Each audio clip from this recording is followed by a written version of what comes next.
1,100 pages. 1,100 pages not one member of this body has read. Not one. There may be some staffer over in the Appropriations Committee that read all of this last night. I don't know how you could read 1,100 pages between midnight and now. Not one member's read this. What happened to the promise that we're going to let the American people see what's in this bill for 48 hours? But nope, we don't have time to do that.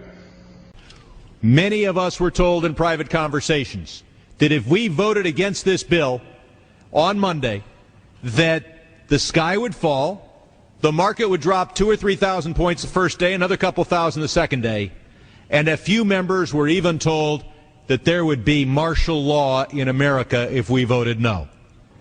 That's what I call fear-mongering. Unjustified. Proven wrong. We've got a week, we've got 2 weeks to write a good bill. The only way to pass a bad bill, keep the panic pressure on. Because of the steps we took, there are about 2 million Americans working right now who would otherwise be unemployed.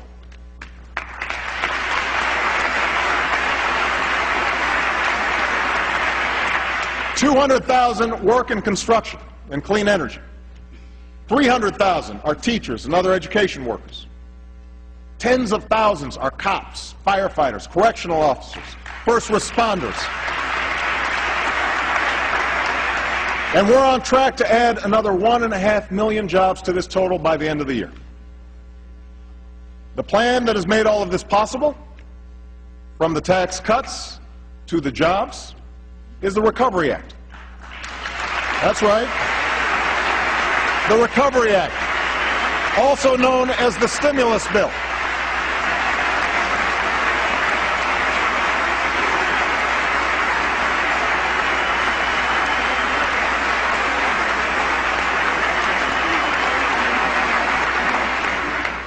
Economists on the left and the right say this bill has helped save jobs and avert disaster.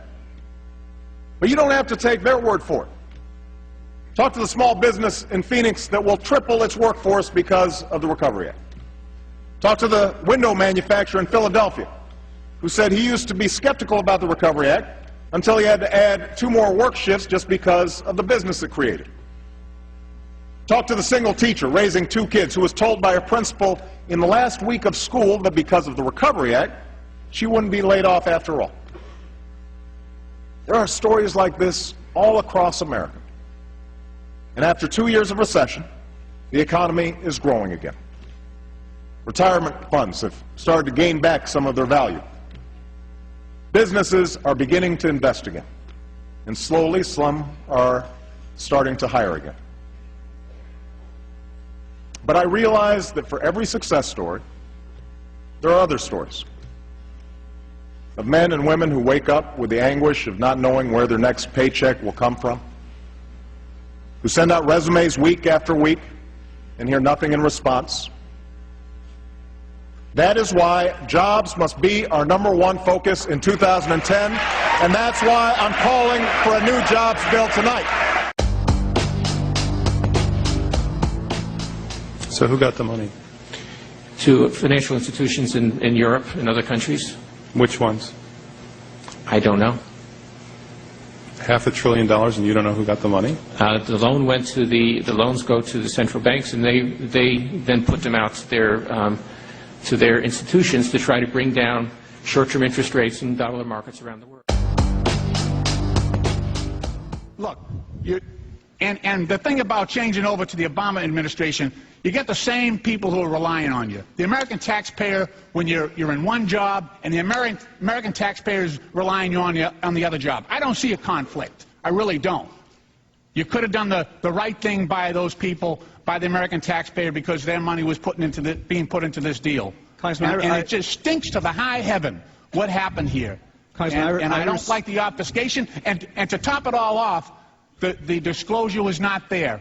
The disclosure was not there at the proper time to tell the American people and tell this Congress what was going on. And that is just inexcusable. And it makes me doubt It makes me doubt your commitment to the American people. It makes me doubt Mr. Paulson's commitment to the American people. And I think the commitment to Goldman Sachs trumped the responsibility that our officials had to the...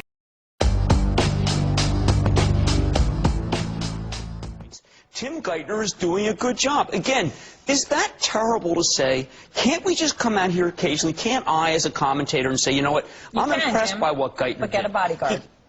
I already have one.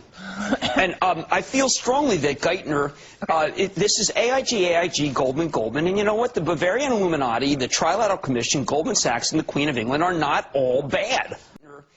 This is AIG, Goldman, and you know what? The Bavarian Illuminati, the Trilateral Commission, Goldman Sachs, and the Queen of England are not all bad.